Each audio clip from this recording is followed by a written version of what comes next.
Hi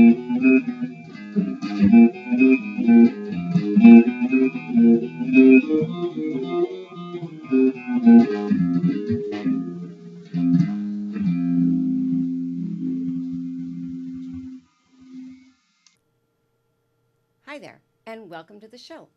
My name is Paula Fiscal, and my show airs on Sundays at 3 o'clock p.m. on Channel 29 and 76. You may also live stream the show. You may use your Twitter accounts, hashtag SFCommons, and you may also look on YouTube to watch all of the shows. Today's special guests are Dale Carlson, who is here to speak on the Yes on F initiative on the November 3rd ballot in San Francisco, and Alfredo Fletes, who is here to speak on the No initiative. Each one of the guests will take a moment to introduce themselves and give a 1-minute summary on the initiative. I will go ahead and read what the language is. City of San Francisco initiative to restrict short-term rentals, Proposition F. For those of you that are unfamiliar with the language, it has everything to do with the Airbnb. So let's start with Dale, who is here to represent the Yes on F, and let him introduce himself. Thanks, Paula. I'm Dale Carlson from Share Better SF. It's a coalition of neighborhood organizations, homeowners, tenants, landlords, labor unions, community activists, advocates for seniors and disabled people, and a number of people who've been involved in civic affairs for many, many years. And what we're concerned about is the proliferation of short-term residential rentals to tourists, such as those offered by Airbnb and 60 other companies that are doing business in San Francisco. These companies have taken somewhere between 10 and 12,000 housing units, illegally converted them to tourist accommodations, and taken them out of the housing market at a time when San Francisco is facing its worst housing crisis, probably since 1906. Proposition F sets some pretty straightforward guidelines for when people can rent to tourists and when they can't. So if you want to rent an extra room in your house, fine. 75 nights a year, not a problem. Get a business license from the city, get registered with the planning department, agree to collect and remit the city's hotel tax, and you can do it. If you go out of town for vacation or on business, 75 nights a year applies.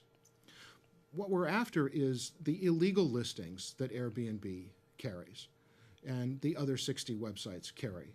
And we only have 600 people who've registered in San Francisco to do short-term rentals.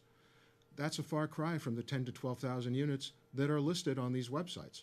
And most of those units are entire units, and they're listed full-time. That's the activity we're after. Thank you, Dale.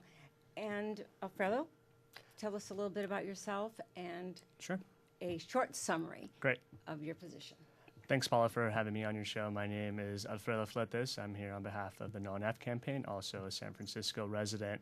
I want to start off by talking a little bit about what is currently in the books. Now, short-term rentals are already regulated in San Francisco. Just this past February, the city enacted some of the strictest regulations on short-term rentals in the country. And just this past July, the city revisited the issue and it doubled down on its commitment to make these laws work for San Francisco by creating the Office of Short-Term Rental Administration and Enforcement. In fact, the city of San Francisco collects over $1 million in hotel tax revenues every single month, which funds our parks, funds Muni, it funds our firefighters, and many other of our city's priorities. But Prop F takes these regulations to a new extreme.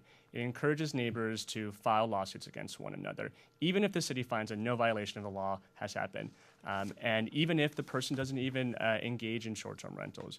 It bans the short-term rental of every single in-law unit across the country, and it requires short-term rental hosts to hand over sensitive and personal data to the city government on a quarterly basis, including information about where they sleep at night and how often they sleep there. It's for this reason that Proposition F has been opposed by Mayor Ed Lee, by Lieutenant Governor Gavin Newsom, by the Democratic Party of San Francisco, and many others. We'll get into the endorsement list a little later. Let's go right into the questions, and I'll give you each a chance to answer the question. And when a minute has gone by, I will take back the mic. Okay, first question is, why do you believe that this initiative is good or bad for San Franciscans? Now remember, the viewer audience are potential voters. And so we want to make clear what the issues are in as clear and succinct manner as we can. And you can start. Like me to go first? Yes. Yeah. So it's no surprise that we think that this proposition is bad for San Francisco. And as a San Francisco resident, it really concerns me what this is going to do to our ability to solve problems as a community, as a neighborhood. What Proposition F does is strip the enforcement responsibility of short-term rentals from the city, and it hands it over to nosy neighbors to be able to file lawsuits over perceived violations of the law and make money off of it. All someone has to do is file a complaint, which you can do anonymously. You can do it over the phone, and you can do it with zero evidence. You wait 90 days, and then you'll be able to proceed with a lawsuit to collect special monetary damages and attorney fees. I mean, what this does really, and I should also clarify that regardless of the determination of the city's investigation, you can proceed with this lawsuit, meaning any one of your viewers, as long as they live in San Francisco, can be sued under Prop F. What this is going to do is allow that neighbor down the street from you who likes to complain about everything, and we all know that neighbor, it's going to allow that neighbor to escalate simple neighborhood disagreements into expensive lawsuits. And if you're the defendant, you have two options. You hire an expensive lawyer to defend yourselves, or you're going to settle out of court for a lot of money. This is the wrong direction for San Francisco. Okay, Dale, let's hear from you. The same question. Proposition F is good for San Francisco. It's bad for Airbnb because it says Airbnb can only list units that are properly registered with the city. And if they're not registered, then Airbnb can be fined. And if the city doesn't fine Airbnb after complaints have been filed by citizens, then citizens have the right to sue Airbnb. Airbnb doesn't give a rip about neighbors suing neighbors. Airbnb gives a rip and is very concerned about the city coming after them for aiding and abetting illegal activity. Next question. Many people say that San Francisco has become a city for the rich. Do you believe this, and how does this regulatory initiative help control the short-term rental units that are available for residents who want to live and work in San Francisco but cannot afford the rents? Dale, you start. Well, there's no question that there are some people who are making a little extra money by renting an extra room in their house from time to time, or renting their entire place when they're out of town, and we're not trying to stop that activity. What we're trying to curtail is the wholesale conversion of units to tourist accommodations. We're trying to curtail tenants being evicted by landlords so the apartments can be converted to Airbnb rentals. What we're trying to get at is the tenants who are abusing rent-controlled apartments. There's a guy who lives in an apartment up on Hyde Street, and he brags that he is the #1 Airbnb host in San Francisco. He rents his $3,000 a month rent-controlled apartment for as much as $11,000 a month on Airbnb and uses the proceeds to spend 3 months in Bali and 3 months in Thailand. And for $300, you can take his online course, and you too can be a successful hacker on Airbnb. Alfredo, go ahead. Yeah, I mean, there's no question that the affordability crisis is one of the biggest challenges that the city is facing at the moment. And, you know, we're in the middle of an economic boom, and there's just way too many hardworking families who are being left behind. But I know for a fact that there are thousands of middle-class San Franciscans who rely on short-term rentals in order to make ends meet and in order to afford to stay in the city. I mean, I have conversations every day with people who use the extra income from short-term rentals to pay for childcare, to pay for medical costs, to pay for home repairs, even to pay for their mortgage. These are ordinary people. These are nurses. These are artists. These are retired social workers. And these are the people that make San Francisco such a unique place for all of us to live in. And it would be a travesty if Prop F passes and these people found themselves with no other option but to leave San Francisco. But they can still do that. They can still rent on a short-term basis. I mean, So again, Alfredo, you are no. No on F, yeah. And Dale, you are yes. Yes. Dale, you have a chance to answer this same question. Okay. Look, Airbnb hired Gene Sperling, a former chief economist for both Presidents Obama and Clinton. And he did a study and found out that the typical San Francisco host on Airbnb rents 73 nights a year. So a 75-night cap ought to accommodate the typical San Francisco Airbnb host just fine. But the folks who are being evicted, the folks who are being disadvantaged, the folks who are putting up with strangers in their building, strangers next door, strangers across the street, having to call the police regularly because houses have been turned into party pads, that's the sort of activity that really needs to stop. That's unneighborly behavior. Okay, next question. Don't you think that there are enough laws on the books to regulate this rental activity now? Alfredo. Absolutely. We are completely in support of the current strict rules and regulations in place.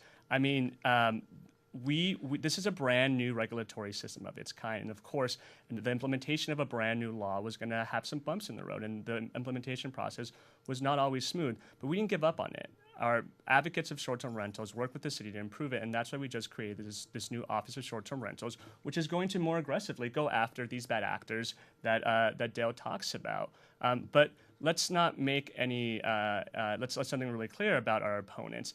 They've, long before this law even went into effect, they've condemned the law, they've called it a failure, they said it was unworkable. In fact, they launched their campaign, they filed their papers with the city of San Francisco in May of last year. How did they have the foresight that these laws weren't going to work? They didn't. They've never really been serious about giving this law a chance to work.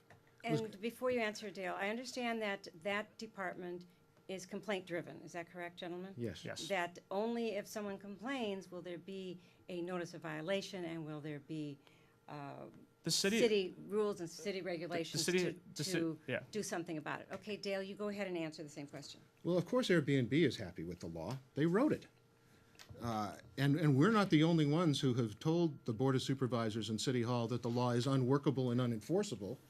Every independent analyst who looked at the law came to the same conclusion, including the Planning Department, which told the board in February, you've got a cap on the number of nights a place can be rented when the host is not present, and an unlimited cap when the host is present. And we can't figure out how we're supposed to determine when a host is sleeping in her own bed at night.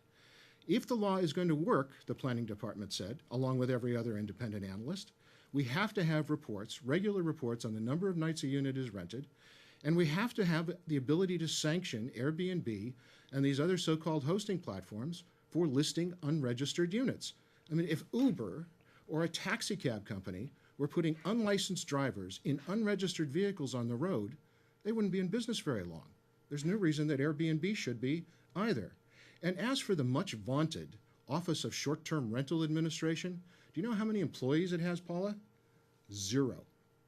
You go to the 4th floor of the building department, there's a nice little sign, Office of Short-Term Rental Administration, and it leads you to an empty, unoccupied desk.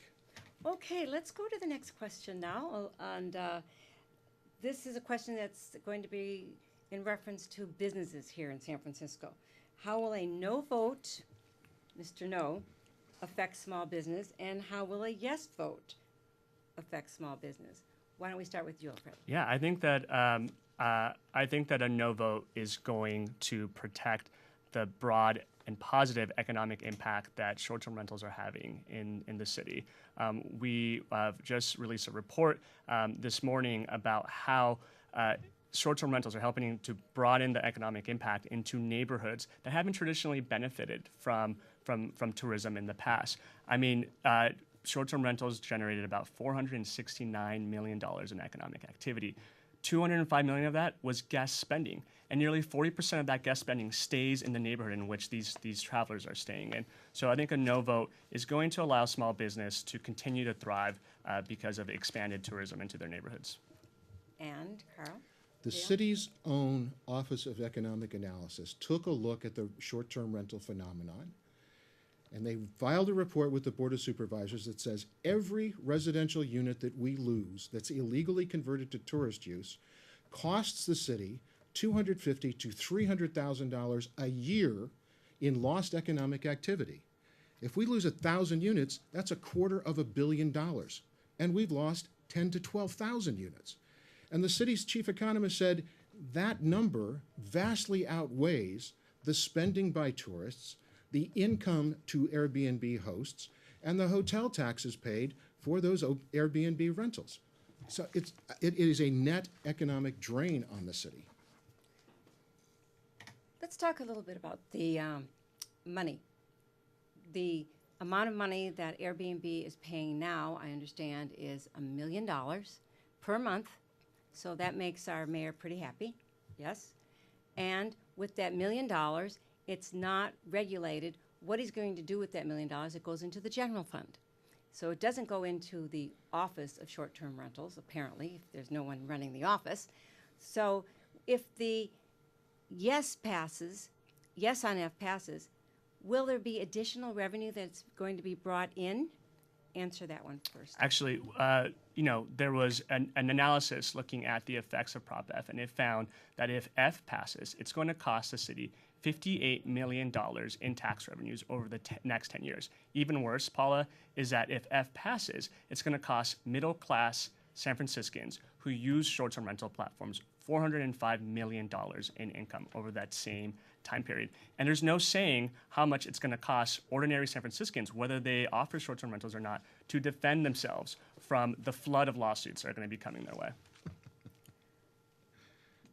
Gentlemen, you keep talking about the ability of San Francisco to legislate, regulate, and take care of these short-term rental units. Does anyone know how many rental units there are? Residential rental units? Residential rental units. I know the total number of residential units in the city is somewhere north of 300,000. Okay, of the I 300,000, don't know how many rental units there are. we do not know how many rental units there are. So do we believe then that the figures that we hear regarding this initiative by Airbnb is 5,000 or is it double? No, it's double that. Airbnb claims that they represent half the market for short-term tourist rentals in the city. They have, according to the San Francisco Chronicle, 5,500 to 6,000 listings every month. And then you look at the 60 other websites, VRBO, HomeAway, FlipKey, TripAdvisor, Casa Buena Vista, and on and on and on. They have the other half, so that's another 5,500 to 6,000.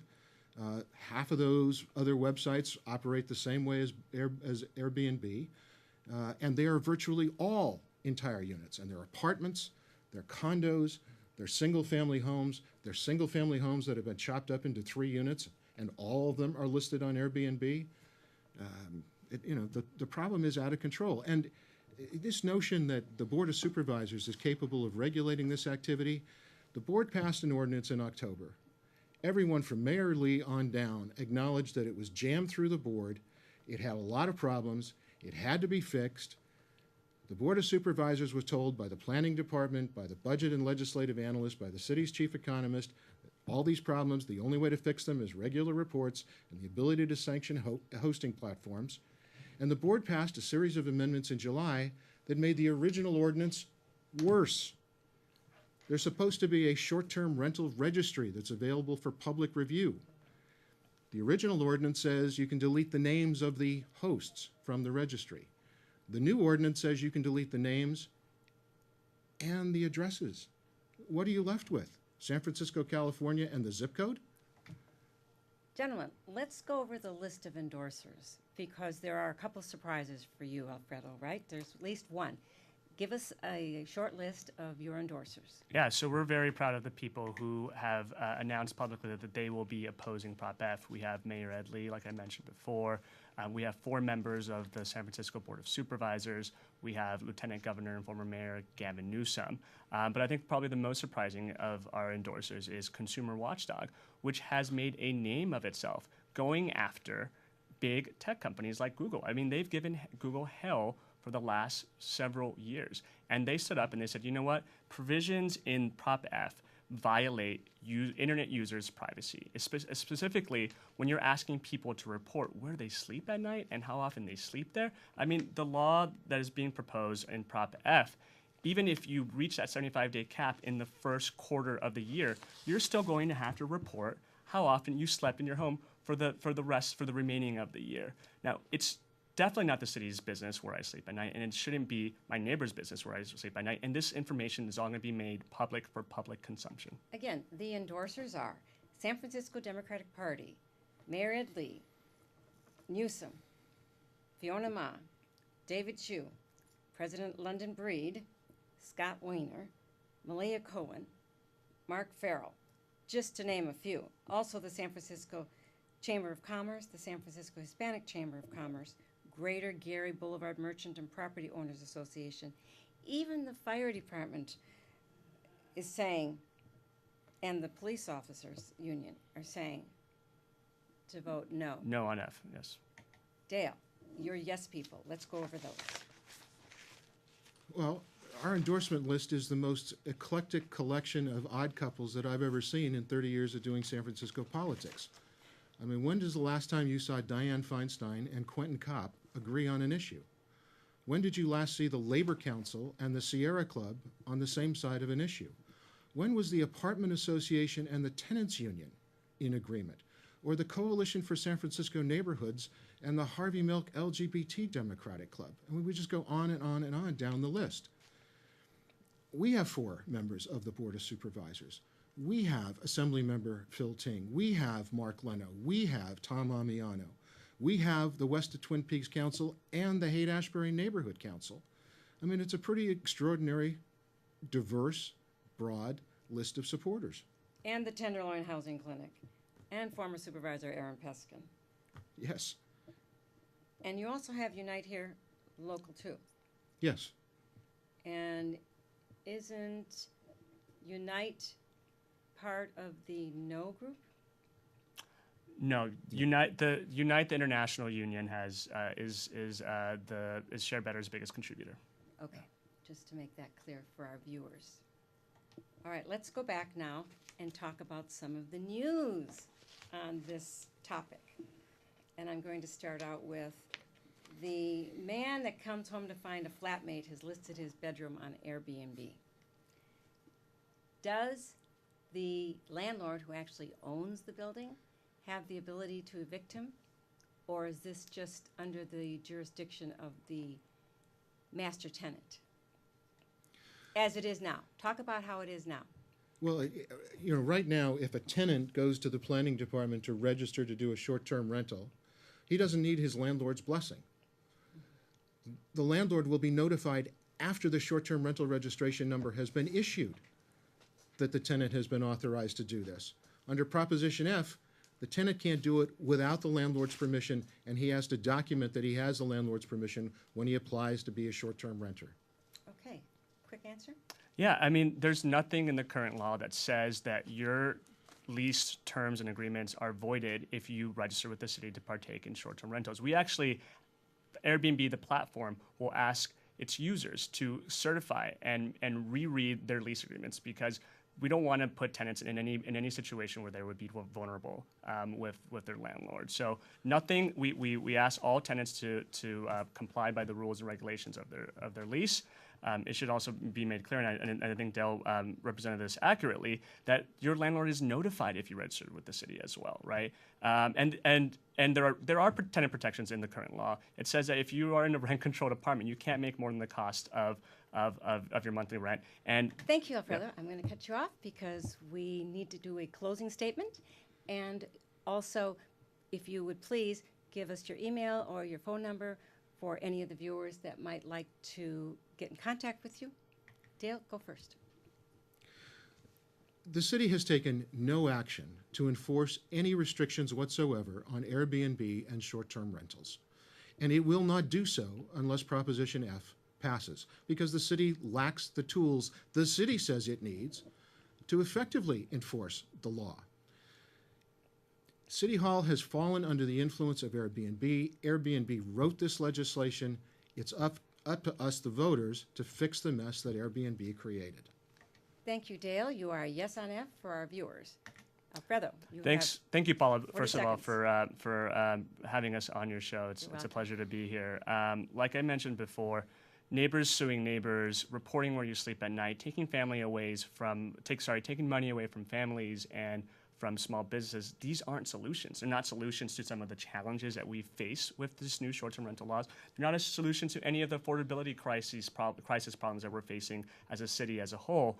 And I just urge voters who are watching your show to really ask themselves, what does this do to solve any of the problems that San Francisco is facing right now? It does nothing. And I hope that they will also join me in voting no on F.